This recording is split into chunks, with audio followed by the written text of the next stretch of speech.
gente que vive en los campos requiere una lámpara porque en los momentos de oscuridad, pues definitivamente si no tienen una luz pueden tropezar, caer en un hueco o todo lo que ya nosotros explicamos.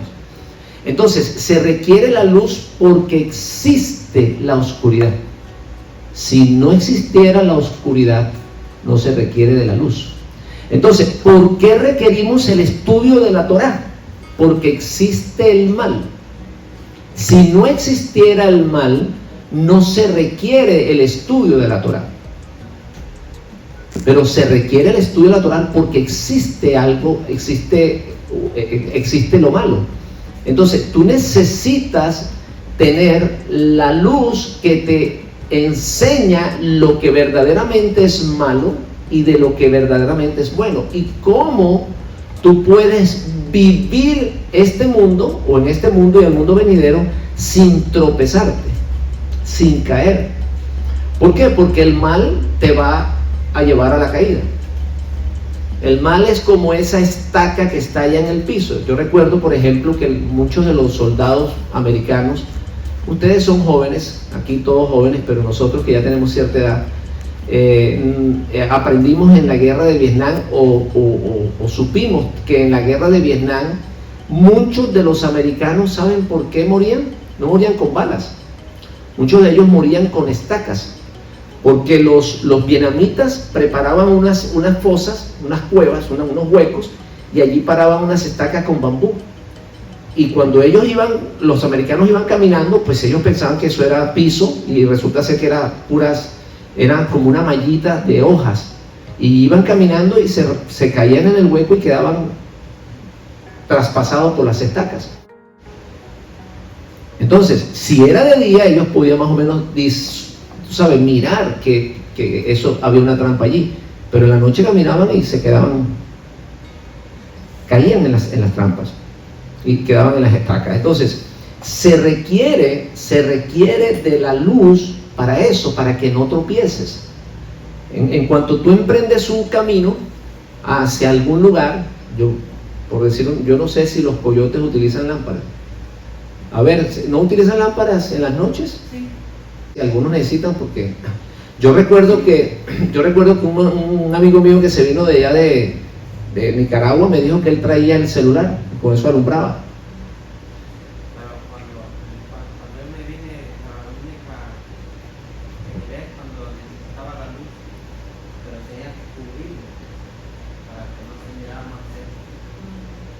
Pero necesitas la lámpara para ver abajo. Pero así caminábamos. Bueno, también la gente utiliza mucho la luz de la luna, porque este señor me dice que con la luz de la luna miraba el desierto, o sea, se podía mirar, pero se requiere de la luz, sea del reflejo de la luna o sea de una linterna, lo que sea. Pero en una selva, por ejemplo, que es muy poblada, muy oscura, ¿cómo caminas sin luz? Te vas a tropezar.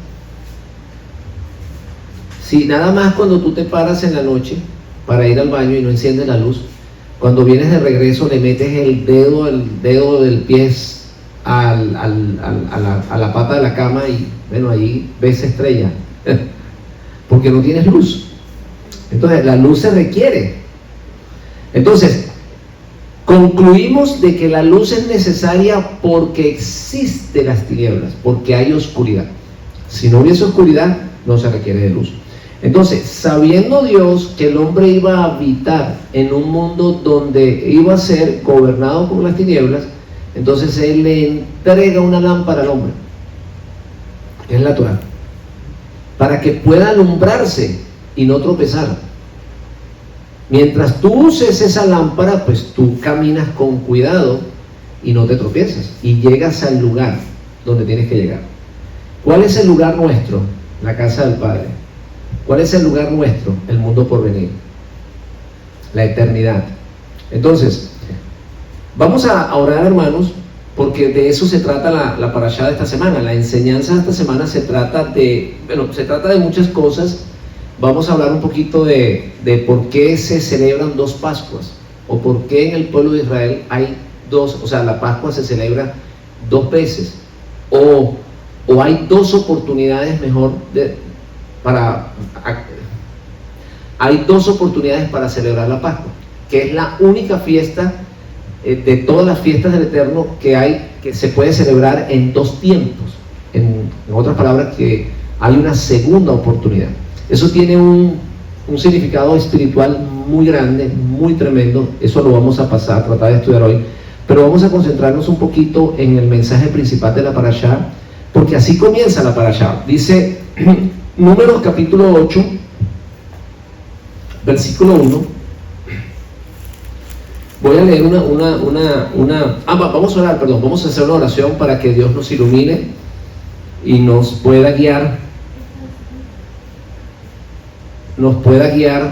en nuestro caminar diario a través de su lámpara. Señor, que estás en los cielos, te damos gracias, te bendecimos, Señor, eternamente y para siempre, en el nombre de Yeshua, Señor. Padre, queremos unir nuestro espíritu a Él para entrar en tu presencia, para comer de las delicias del árbol de vida, Señor, para comer el maná, para sentir tu presencia en nuestras vidas y para que nuestras almas sean iluminadas y podamos caminar en este camino lleno de oscuridad, Señor, que trata de impedir el retorno a los hijos, de los hijos a la casa del Padre. Amén, amén, amén, amén. Bueno, el capítulo 8 de Números dice: habló Hashem a Moisés diciendo, habla a Aarón y dile, cuando enciendas las lámparas, las 7 lámparas alumbrando hacia adelante del candelero. Y Aarón lo hizo así, encendió hacia la parte anterior del candelero sus lámparas como Hashem le mandó a Moisés. Y esta era la hechura del tabernáculo de oro labrado, y esta era la hechura del candelero de oro labrado a martillo, desde sus pies hasta sus flores era labrado a martillo, conforme al modelo que Hashem mostró a Moisés, así hizo el candelero. Entonces, el candelero es, ¿qué cosa? La menorá. Se conoce como menorá, se conoce como el candelabro, y aquí la traducción lo pone como candelero. Es interesante, mis hermanos, es muy interesante, y haciendo una pequeña pausa acá, que el escudo de Israel está representado por una menorá y por unas ramas de olivo. Fíjense, o sea, allí Israel está representado ¿en qué cosa? En una nación que está llamada a hacer luz a las naciones y una nación que está llamada a traer paz a las naciones. Mientras que usted mira el escudo de los países que están alrededor de Israel y en sus banderas tiene una espada. O sea que el único país de ese lugar que tiene que su escudo está simbolizado por la menorá o en este caso por ramas de oliva es el pueblo de Israel. Y sin embargo dice que Israel es el problema del Medio Oriente. Pero ¿con qué se logra la plenitud, la justicia? ¿O con qué se logra la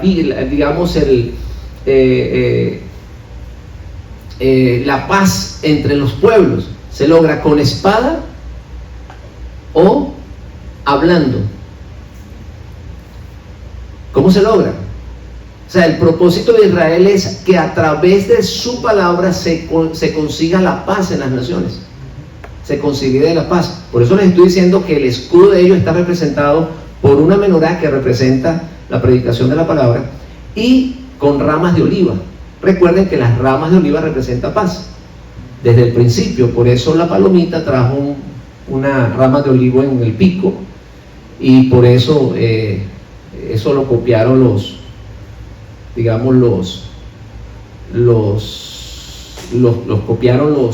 creadores de los Juegos Olímpicos. Colocaban también una corona de ramitas de olivos a los ganadores, pero realmente lo que representa eso es paz. Entonces, ya dejando claro esto, de que es el único estado en el Medio Oriente que su bandera tiene ramas de oliva y que tiene menorá. O sea, es un país llamado a traer luz y a traer paz. Mientras que muchos de los países que lo rodean, sus escudos tienen una espada. O sea, quiere decir guerras. Son países fieros, guerreros, que prefieren, o sea, digamos, tratan de conseguir sus logros a través de la guerra. Bueno, vamos a entonces entrar en materia. La parashá de hoy, ¿verdad? Como les explicaba, el ADN de esta parashá es lo que Dios le dice a Moisés. Le voy a explicar qué está sucediendo acá. Aquí se está inaugurando el tabernáculo. En este momento se está inaugurando el tabernáculo y los líderes de las tribus de Israel están trayendo las ofrendas a Hashem. Estaban ofreciendo sus animales, sus sacrificios, y Aarón no fue llamado para ofrecer absolutamente nada. Entonces Aarón se siente, porque Aarón es el líder de la tribu de Leví.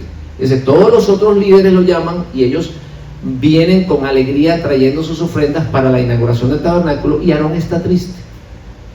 Entonces Dios le dice a Moisés, mira, habla con Aarón y dile que no se preocupe, que él va a tener un trabajo que me va a dar a mí mejor satisfacción que todos estos animales que me están ofreciendo acá. Y el trabajo de él es que mantenga encendida la lámpara para que mi pueblo no ande en tinieblas.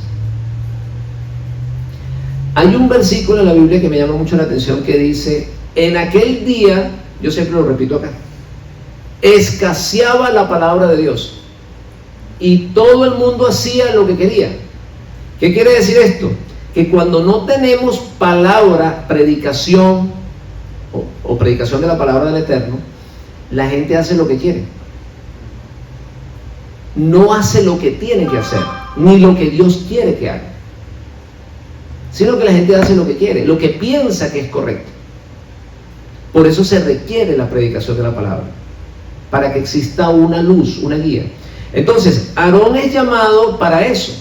Aarón es llamado para encender la lámpara. Explicaba esta mañana que en el lugar santísimo estaba el arca del pacto, y que al frente, antecediendo al lugar santísimo, había otro cuarto donde estaban, ¿qué cosa? La menorá, el altar de incienso, y estaban los panes de la proposición, o sea, estaba el maná, estaba allí en una mesa. Explicaba también que el lugar santísimo estaba cerrado o dividido con una cortina gruesísima que impedía que entrara un rayo de luz allá adentro. En otras palabras, el arca del pacto estaba en un lugar oscuro totalmente. Oscuro, no se miraba nada. Yo le explicaba a los hermanos que una vez nosotros fuimos a Orlando y había allá, no sé si se llamaba Tierra Santa, creo que se llamaba el lugar así, no sé, ahora no recuerdo. Y nosotros pudimos ver un simulacro de lo que era el tabernáculo. Entonces, ese lugar santísimo donde estaba el arca del pacto estaba totalmente oscuro. Y lo que se miraba en el lugar santo, o en el intermedio, vamos a decirlo así, se miraba un poco más de luz. ¿Por qué? Porque ahí estaba el candelabro y estaba también el altar de incienso, que de alguna manera la llama que producía ese altar pues alumbraba un poco y ese lugar estaba más iluminado. Eso tiene un significado tremendo, y más adelante vamos a entender por qué Yeshua dice: yo soy el camino, la verdad y la vida, y nadie viene al Padre sino por mí. Entonces ahí hay tres cosas que son esenciales para llegar al Padre. ¿Por qué el lugar santo o santísimo, estaba en oscuridad? Bueno, porque la Biblia dice que Él habita en luz inalcanzable, inaccesible. Entonces, esa arca del pacto en medio de esa oscuridad representa eso, que Dios no podemos verlo. Nuestros ojos no son capaces, no están en la capacidad de verlo. Enseñaba yo a los hermanos que hay ciertas partículas, ahora se ha hecho estudios de que los átomos tienen ciertas partículas que son capaces de atravesar paredes sólidas y que existen, son reales, pero se requiere una cantidad de equipos, de aparatos muy avanzados para poder, digamos, notar o estudiar esas partículas moleculares. Entonces, de igual manera, Dios existe aunque no podamos verlo. Si somos capaces de creer que esas partículas existen, de hecho también le explicaba a los hermanos que el átomo, cuando se divide, produce energía, produce bombas atómicas. Entonces, y es algo que no podemos ver, pero sin embargo puede producir una bomba. Entonces, de igual manera, Dios no podemos verlo, pero Él existe, es real. Y si logramos alcanzar, entrar a Él, hiciéramos lo que hacen los científicos cuando dividen el átomo, producir una energía tremenda. Podemos elevar nuestras almas a la potencia cuando nos comunicamos con Él, y ese es nuestro objetivo, unir nuestra alma a Él, porque el hombre está hecho a la imagen y semejanza de Dios, y el hombre está creado para construir, no para destruir, y para construir se requiere de energía. ¿Verdad que sí? Cuando tú vas a construir requieres energía. Cuando estamos trabajando requerimos fuerza. Por eso se usan las máquinas. En la antigüedad se usaban los caballos, que eran animales de fuerza, o bueyes. Hay ciertos países que usan los elefantes, pues son también animales poderosísimos. Todo eso significa o tipifica energía. Entonces nuestra alma tiene que acercarse a Dios. ¿Por qué? Porque Él es la fuente de la energía, la fuente de la vida. Pero Él habita en luz inalcanzable, no podemos llegar allá. Por eso requerimos de un medio que nos haga accesible su entrada. Por eso les explicaba que el tabernáculo estaba compuesto por tres partes. La parte del atrio, el lugar santo, donde estaba precisamente el candelabro, los panes y el altar de incienso, y luego, dividido con una cortina muy gruesa, estaba adentro el lugar santísimo, totalmente oscuro. Y que enseñándonos el modelo del tabernáculo, que el hombre está afuera. ¿Qué quiere decir esto? Que el hombre está apartado de la presencia de Hashem, o de la presencia de Dios. Que para llegar a Él, ¿verdad?, se requiere entrar por un proceso. No existía otra puerta. O sea, si ustedes miran el tabernáculo tiene una sola entrada y no tiene salidas. Es más, no tenía ventanas. Por si a alguien se le ocurría decir, bueno, yo me meto por acá, por esta ventana, también llego, ¿no? Pero no había ventanas, no había puertas de salidas o de emergencias como la tenemos en este edificio. No existía eso. Existía una sola entrada y prácticamente era una caja, ¿verdad? ¡Wow! Y prácticamente era una caja, ¿verdad?, donde habían dos cuartos, uno detrás del otro. Había que entrar por esa misma puerta y utilizar los medios que estaban en ese cuarto que era la antesala a la presencia divina. Como ya les explicaba, que era el candelabro, los panes y el altar de incienso. Vamos a hablar un poquito de esto antes de seguir avanzando, explicar qué representa el pan, qué representa el candelabro y qué representa el altar. Bueno, el pan representa la palabra. Todo eso lo sabemos, no solo de pan vivirá el hombre, sino de toda palabra que sale de la boca de Dios. El maná que caía del cielo representaba precisamente eso, la palabra que viene de parte del Eterno. Entonces, los panes de la proposición representan la palabra de Hashem. Ahora, ¿qué representa el candelabro? Bien, el candelabro representa el espíritu, por eso tenía fuego. Por eso era una lámpara. Representa el espíritu de Hashem, que le da al que estudia la palabra para poder interpretarla, para poder profundizar en ella. O sea, si nosotros tratamos de estudiar la Torah sin el espíritu de Hashem, entonces sencillamente no lo vamos a entender. Porque la palabra es profunda, tiene demasiados niveles de interpretación.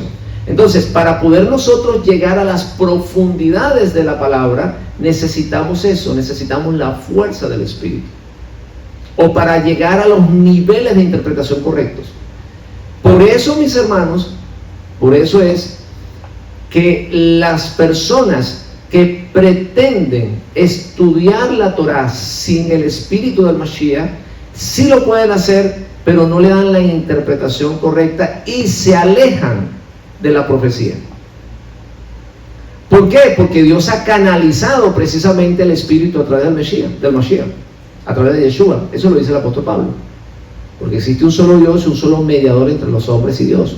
Yeshua HaMashiach, hombre. Entonces, Dios canalizó, ¿verdad?, su espíritu a través del Mashiach, y ahora ese candelabro está representado por el espíritu de Yeshua.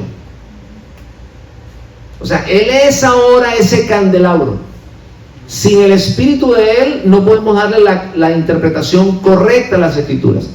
Y nos queda el tercer objeto, que es el altar de incienso, que representa nuestras oraciones, nuestro esfuerzo, nuestro sacrificio, o sea, el deseo que debemos de tener nosotros para acercarnos a la presencia divina. Si usted no tiene deseo de acercarse a Dios, le va a traer grandes problemas en su vida. ¿Por qué? Porque no le va a salir nada bien. Porque en su presencia hay plenitud de gozo, hay bendiciones, hay vida. Entonces, si usted se mantiene afuera, ¿qué había? A ver, ¿qué había afuera? Afuera había un altar con animales muertos todo el tiempo.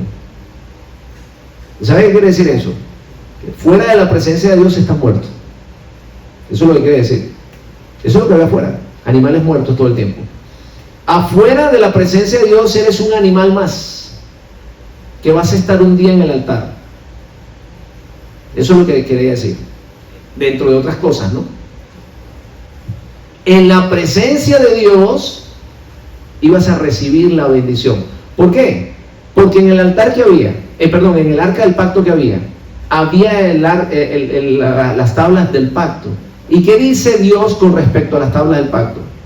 Que si el pueblo guardaba sus mandamientos, ¿qué iba a ser? Un pueblo especial y bendecido. Entonces, tenemos el tabernáculo que está afuera, los sacrificios, los levitas, el pueblo.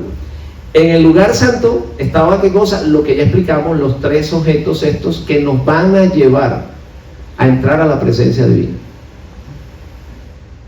Y por eso te va a entender ahora por qué el maestro dice: yo soy el camino, la verdad y la vida. Él de alguna forma, esos tres objetos lo representan a él.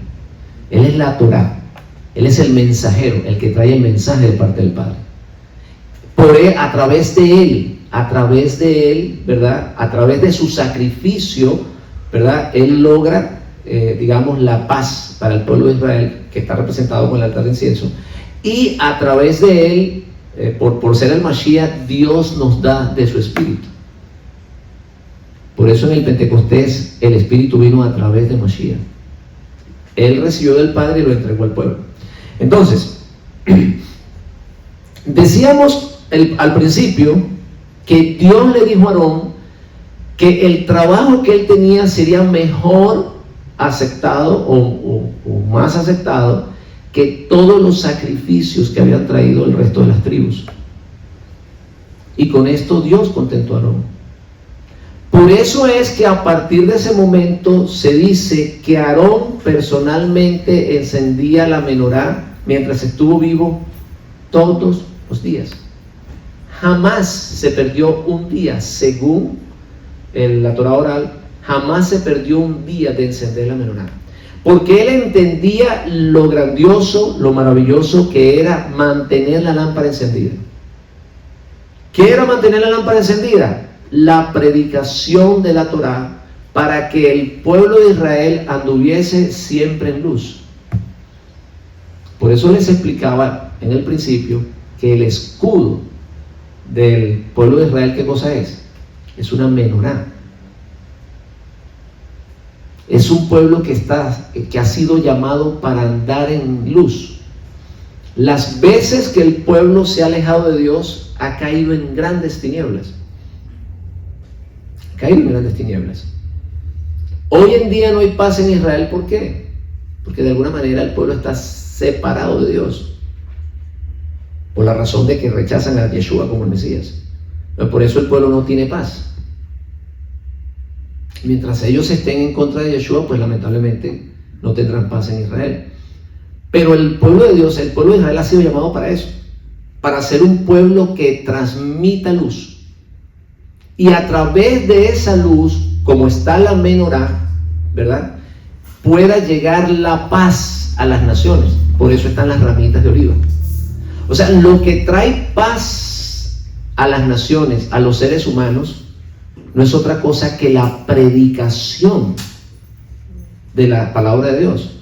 O sea, Dios a través de su palabra reconcilia al hombre con él mismo. Por eso, mis hermanos, nosotros podemos tratar de buscar la paz a través de los mediadores diplomáticos, y los países tratan de conseguir la paz en momentos de guerra a través de la diplomacia, pero eso es momentáneo, eso no se va a lograr. Recordemos que de alguna manera se logró una paz después de la Segunda Guerra Mundial, pero ¿cuánto duró eso? Eso fue momentáneo, seguimos en guerra. ¿Por qué? Porque lo que verdaderamente trae paz es la predicación de la palabra. Lo primero que hace la predicación de la palabra es ponerte en paz con Dios. Eso lo dice el apóstol Pablo. Tenemos paz para con Dios por medio de Yeshua HaMashiach. Entonces, lo primero que logra la palabra es ponerte en paz con Dios. Entonces, cuando tú te pones en paz con Dios, tú tienes una relación íntima con Dios. Y cuando tienes una relación íntima con Dios, por supuesto que vas a tener una buena relación con aquel que está hecho a la imagen y semejanza de Dios. Es tu semejante, que es el prójimo, que es el que tienes al lado. Entonces, tú no puedes lograr paz con el hombre si estás en guerra con Dios. No puedes. Pero cuando tú te conectas con Dios y logras tener paz con Dios, de Él recibes esa paz para estar en paz con tu hermano. ¿No les ha pasado eso? Que cuando comenzamos a recibir la Torá, a guardar los mandamientos, tenemos un deseo de paz tremendo. Ahora, ¿quién produce ese deseo de paz en nuestros corazones? Hashem. Por eso Él dice, hay que pedir por la paz de Jerusalén. Entonces, la predicación de la Torá, la predicación de la palabra, el estudio de la palabra te lleva a la paz, porque te lleva a conectarte con tu Padre Celestial que está en los cielos. Y como tú tienes una buena relación con Él, entonces recibes de Él abundancia, recibes plenitud y amor suficiente para amar al prójimo. Por eso se logra la paz. Por eso, mis hermanos, la paz en la tierra no llegará por medio de cualquier hombre, sino llegará de parte de Hashem por medio de Yeshua. Él es el único que está en la capacidad de traer paz, porque viene con la autoridad de Dios. Y ya nosotros hemos hablado muchas veces aquí que la paz no se puede lograr sin la justicia. Ya eso es otro tema que no vamos a tocar hoy. Entonces, a Aarón se le entrega eso, se le entrega la comisión de llevar la luz, de llevar la lámpara. Toda persona, mis hermanos, que tome la decisión de estudiar la Torá, de enseñar la Torá, ya no es la tribu de Levit la que está encargada de eso. Eso estaba mientras el tabernáculo estaba en pie. Una vez, con la llegada del Mashiach, el Mashiach es el que hace, el que constituye reyes y sacerdotes. O sea, la tribu de Leví estará vigente para los sacrificios en el templo. Pero en este momento quienes están llevando la palabra son los levitas en este tiempo. Porque así como Aarón era el encargado de encender la lámpara, los que predican y estudian la Torá son los que están encendiendo esa lámpara donde están. O sea que ellos están haciendo el papel de los levitas. De allí nosotros hemos explicado muchas veces que el predicador de la palabra toma el lugar del levita. Por eso al predicador pues se le dan los diezmos. Él está tomando el lugar del levita. Ya no hay un sacrificio porque no tenemos templo, pero el trabajo de levita de predicar, de encender la luz, la está llevando el predicador, la está llevando el maestro. La gente dice que no, bueno, eso es un asunto que hay que discutir, y que tampoco es tema para hoy. Pero lo que queremos llegar a conclusión es que el trabajo de Aarón estaba considerado por Hashem como de mayor importancia que traer todos los sacrificios que el resto de las tribus ha traído. Ahora, le voy a dar un pequeño ejemplo. Si usted es una persona que le gusta dar mucho, si usted es una persona que quiere hacer muchas cosas, pero usted no tiene el deseo en su corazón de que se predique la Torá, usted no está haciendo nada, o por lo menos está haciendo un porcentaje muy pequeño. Porque para Dios es más importante que usted estudie la Torá y que la enseñe a que usted trate de regalar todo lo que tiene. Usted puede ser una persona de muy buen corazón y todo lo que tiene lo entrega, pero eso no le va a dar a usted los méritos suficientes o el agrado que tiene que recibir de parte de Hashem. De allí el apóstol Pablo enseña eso. ¿Qué dice él? Que si yo tengo todo, si yo le entrego todo a los pobres y doy mi cuerpo para ser quemado, todo eso que él explica, y no tengo amor, no vengo a hacer nada. Entonces, el verdadero amor se representa en llevar esa luz. ¿Por qué? Porque cuando tú llevas la luz, cuando tú predicas, tú le estás evitando un problema a esa persona que está hecha a la imagen y semejanza de Dios. Entonces, el mayor amor que tú le puedes presentar a alguien no es que tú le regales un carro, no es que tú le regales cosas materiales. Eso es insignificante, porque esa persona con regalarle un carro le puede estar haciendo un daño. Yo recuerdo siempre la historia de un médico que le entregó un Corvette a un hijo porque se había graduado, y el hijo cogió el carro y se montó a la I-95 y se murió. Tuvo un accidente y murió ese mismo día, el día de la graduación. Eso fue una historia real en Miami. Entonces, regalarle un carro a alguien, regalarle dinero a alguien, no estás haciendo nada bueno. Imagínese que le regales $100,000 a un borracho, pues al otro día se lo toma todo en alcohol. Lo que hiciste fue matarlo. Sí. O imagínate que le regalas un carro a un niño que no sabe manejar. Entonces, regalar cosas, primero tienes que saber cómo regalarlas y a quién regalárselas. Tú no le puedes regalar algo a alguien que no está en la capacidad de recibirlo. Pero tú sí puedes hacer algo grandioso, que es enseñarle a esa persona a no tropezar, alumbrarle el camino para que no tropiece. Y ese es el mejor regalo. ¿Por qué? Porque ese hombre a quien tú le estás evitando que tropiece está hecho a la imagen y semejanza del Eterno. Por eso le dice Hashem a Moisés, dile a Aarón que no se sienta triste. El trabajo de él va a ser superior a que me traigan todos los sacrificios. Ese es el ADN de esta parasha. Usted necesita alumbrar el camino. ¿Por qué? Porque la gente no anda con linternas allá afuera. La gente está caminando en tinieblas.